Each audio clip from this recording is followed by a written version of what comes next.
जो टिप्पणी मैं देने वाला हूं रामानुज दासा श्रीमान गट्टू वेणुगोपाल स्वामी द्वारा दी गई है। अध्याय 2 सांख्य योग श्लोक 14। मात्रा स्पर्शास्तु कौन्तेय शीतोष्ण सुख दुःखदाः आगमापायिनो नित्याः तां स्थितिक्षस्व भारत। ओम। अर्जुन के माध्यम से भगवान श्री कृष्ण हम सभी को शिक्षा दे रहे हैं। वह कह रहे हैं कि हम सब इन शरीरों में निवास कर रहे हैं। हम अपनी जीभ से स्वाद का अनुभव कर रहे हैं। गंध को हम अपनी नाक से महसूस कर रहे हैं। हम अपनी आंखों से दृष्टि को देखने में सक्षम हैं। ध्वनि को हम अपने कानों से ग्रहण कर पाते हैं। हम अपनी त्वचा के माध्यम से स्पर्श का अनुभव करने में सक्षम हैं। हम क्षणभंगुर धारणाओं का अनुभव करते हैं जो हमारी इंद्रियों को महसूस करके हमारे लिए अनुकूल या प्रतिकूल हो सकती हैं। जब हम कुछ प्रतिकूल देखते हैं तो यह हमारे लिए अप्रसन्नता का कारण बनता है। जब हम अप्रिय धारणाओं का अनुभव करते हैं तो हम उस भावना को सहन करते हैं और खुद को आश्वस्त करते हैं कि यह भावना अस्थायी है और जल्दी ही हमें सुखद अनुभूतियों का अनुभव होगा। हम इन सभी इंद्रियों को क्यों महसूस कर पा रहे हैं? क्योंकि जिस शरीर में हम निवास करते हैं पंचभूत या प्रकृति के 5 तत्वों से बना है। वे हैं पृथ्वी, जल, अग्नि, वायु और अंतरिक्ष। हमारे पास 5 इंद्रियां हैं। जिस शरीर में हम निवास करते हैं और उसका प्रयोग करते हैं, पंचभूत या प्रकृति के 5 तत्व धीरे धीरे कम होता जाता है और हमें उन्हें पुनः प्राप्त करने की आवश्यकता होगी। हम उन्हें कैसे पुनः प्राप्त करने जा रहे हैं?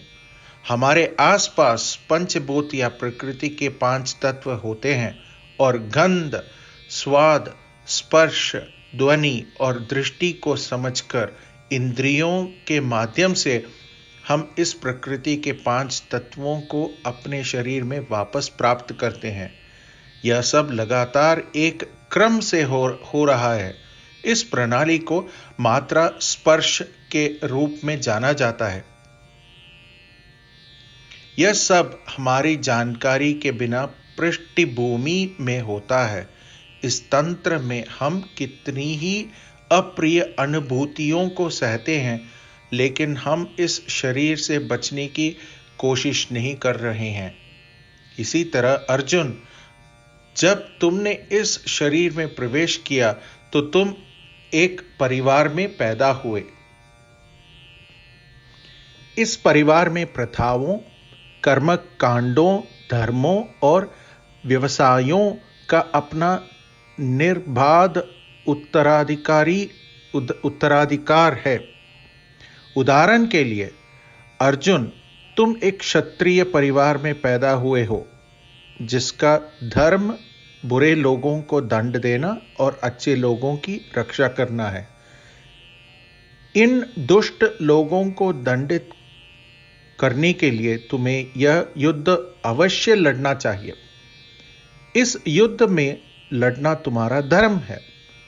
इस युद्ध में लड़ते हुए सब कुछ तुम्हारी इच्छा अनुसार नहीं होगी, है ना? जिन्हें तुम प्यार करते हो वे मर सकते हैं, जिन्हें तुम पसंद नहीं करते वे खुशी से जी सकते हैं, तो तुम सिर्फ इसलिए लड़ना क्यों छोड़ रहे हो क्योंकि यह तुम्हारी पसंद के अनुसार नहीं चल सकती है।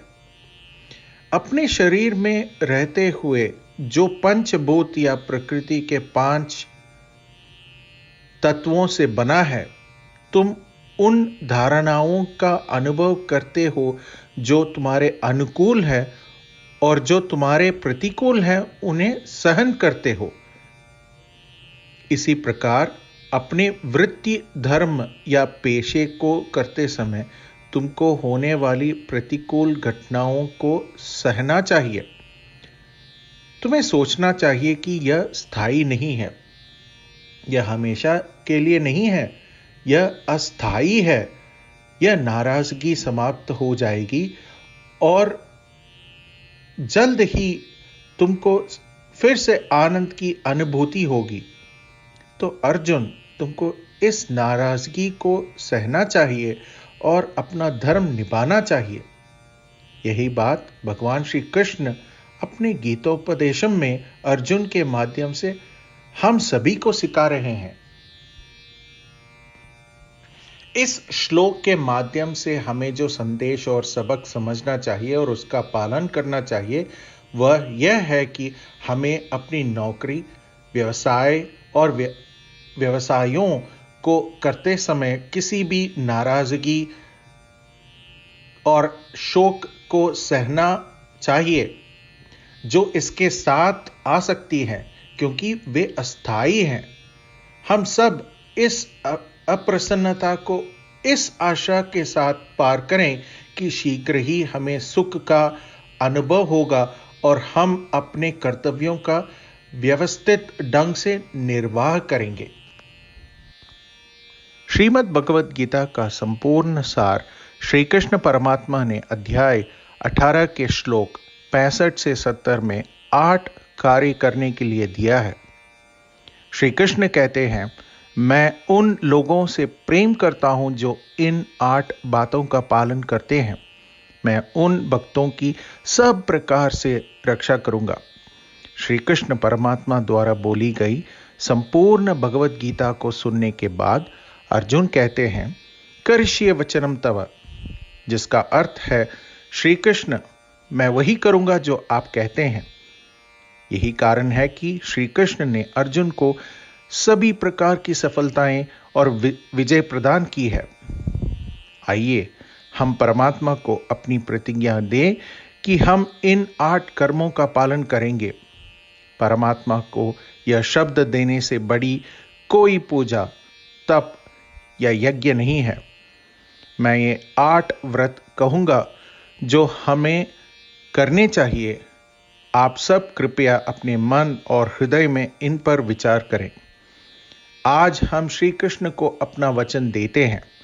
इसी प्रतिज्ञा को मन में रख भगवान श्री कृष्ण की प्रसन्न भरी मुख की कल्पना करें और इस आनंद को महसूस करें। जय श्रीमन नारायण। ये है हमारे 8 वादे। हमारा पहला वादा, हे श्रीमन नारायण, आपके निर्देश अनुसार हमेशा आपका ध्यान करूंगा और आपके बारे में ही सोचूंगा। हमारा दूसरा वादा, हे श्रीमन नारायण, आपके सलाह अनुसार हमेशा आपका भक्त रहूंगा। हमारा तीसरा वादा, हे श्रीमन नारायण, मैं आपकी सेवा और आपकी संतुष्टि के लिए अपने सभी कार्य करूंगा। हमारा चौथा वादा, हे श्रीमन नारायण, जैसा कि आपने कहा था अनुसरण करें। मुझे बहुत विश्वास है कि मैं आपका हूं और मैं हमेशा अपने हाथ एक साथ जोड़ूंगा और आपको नमस्कारम करूंगा और आपकी पूजा करूंगा। हमारा 5वां वादा, हे श्रीमन नारायण, मुझे आपके शब्द माम एकम शरणम व्रज 18 से 66 याद है। यथानुसार मैं खुद को आपके सामने अर्पित करता हूं। श्रीमन नारायण, मैं हमेशा आपकी शरण में जाता हूं। हमारा 6वां वादा, हे श्रीमन नारायण, मुझे आपके शब्द मां शुचः 18 से 66 याद है, जिसमें आप हमें शोक न करने का आश्वासन दे रहे हैं। मैं अब और शोक नहीं करूंगा। हमारा 7वां वादा, हे श्रीमन नारायण, आपने हमारे लिए श्रीमद् भगवत गीता प्रदान करके हम सभी को अनुग्रहित और आशीर्वाद दिया है। मैं प्रतिदिन कम से कम एक श्लोक पढ़ने या सुनने का वादा करता हूं। हमारा 8वां वादा, हे श्रीमन नारायण, आपने गीता को पूरी मानवता तक पहुंचाया। मैं गीता में आपके दिव्य शब्दों को उन भक्तों तक पहुंचने की कोशिश करूंगा जो गीता से अपरिचित हैं। हमने अभी अभी परमात्मा को अपने 8 वचन दिए हैं। प्रत्येक दिन श्रीमन नारायण को अपना वचन देना कि हम वैसा ही करेंगे जैसा वे कहते हैं, अपने आप में एक महान पूजा है। आइए हम अपने अडिग विश्वास के साथ उन्हें अपना वादा दें।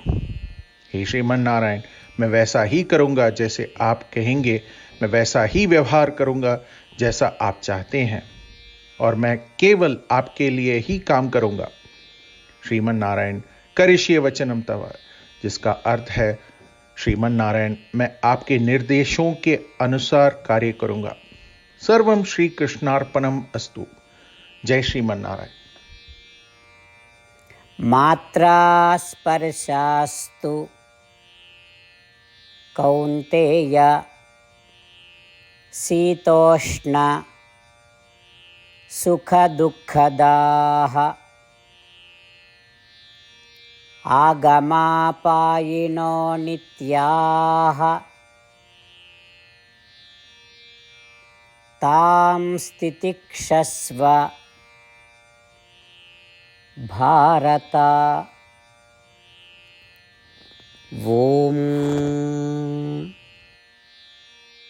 मात्रा स्पर्शास्तु कौन्तेय शीतोष्णसुखदुःखदाः आगमापायिनो नित्याः तां स्थितिक्षस्व भारत।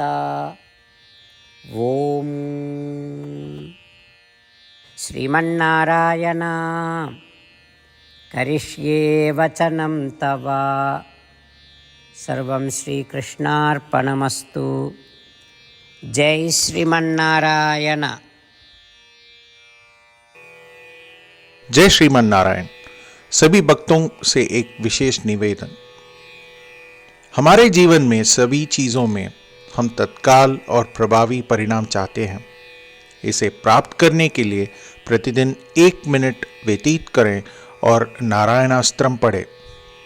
नारायणास्त्रम प्राप्त करने के लिए नारायणास्त्रम वेबसाइट पर जाएं, जो www.narayanaastram.org है, और पंजीकरण में अपना नाम और ईमेल प्रदान करें।